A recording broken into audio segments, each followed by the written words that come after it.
Luke 12:27 through 28. I might read a little more. Who knows? It's a good one. Okay, it says, this is Jesus talking. Jesus said, "Consider how the wild flowers grow. They don't labor or spin thread, yet I tell you, not even Solomon in all his splendor was adorned like one of these. If that's how God clothes the grass, which is in the field today and is thrown into the furnace tomorrow, how much more will he do for you, you of little faith?" Wow. So don't keep striving for what you should eat and what you should drink and what you should wear. Don't be anxious, for even the unbelieving world eagerly seeks all these things, and your Father knows that you need them. So seek first his kingdom, and these things will be provided for you as well. I love that. Wow.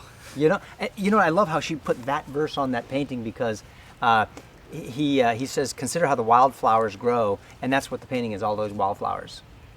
And, I think you and I were talking earlier how it seems like today more and more people are really like dealing with and suffering with anxiety. Mm-hmm. Do you ever struggle with that? Just a sense of things are just, not going right. You're anxious and you don't have any peace of mind. I'm feeling anxious with the smoke in my eyes right now. I was like, I'm not crying from it's a beautiful verse, but I was like, I'm not crying. It's just all the smoke. It's all the smoke in my eyes. So, but no, I feel that. I feel like even family members and some close friends deal with anxiety, and it's it's really really crippling to them. It's just I've seen a lot. And I don't know. I know that there are some people who have genuine chemical imbalances, like a diabetic has some chemical imbalances, right?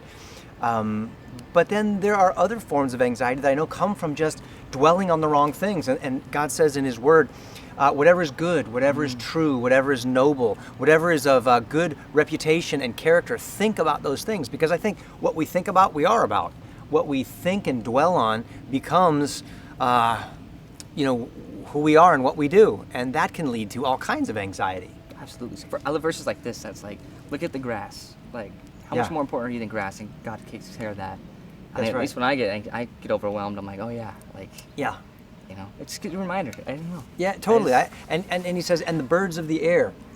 How much more does God take care of you than the birds of the air? They don't spin thread. They don't store up in barns. But often I know that I get the concern as a husband and a father of 6 kids. Have I saved up enough money to pay for my kids' college? Have I saved up enough for a rainy day, for an emergency, and for retirement? And while I think it's good to do those things, to plan ahead, to provide for your family, it's so easy to worry about those things. Yeah. And worry I think that the enemy can use fear and worry to just drain you of your joy. And if the joy of the Lord is our strength, the enemy can just take all of our strength by causing us to be anxious and to worry. Yeah.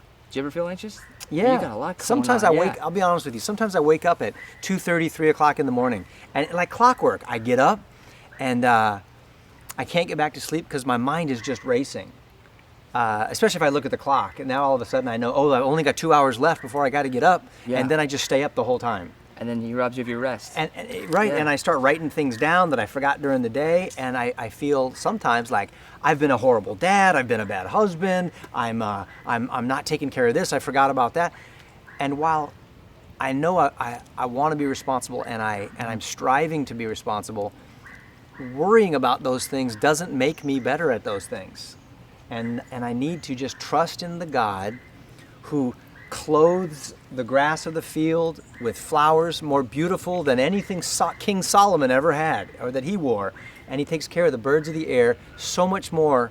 He takes care of us so much more than the birds because we're actually more valuable than the animals and the plants that God has made.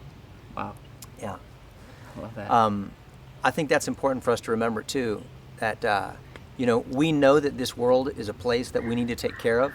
It's God's beautiful creation. Man.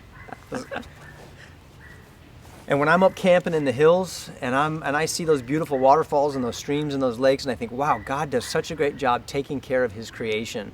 I don't want to pollute it.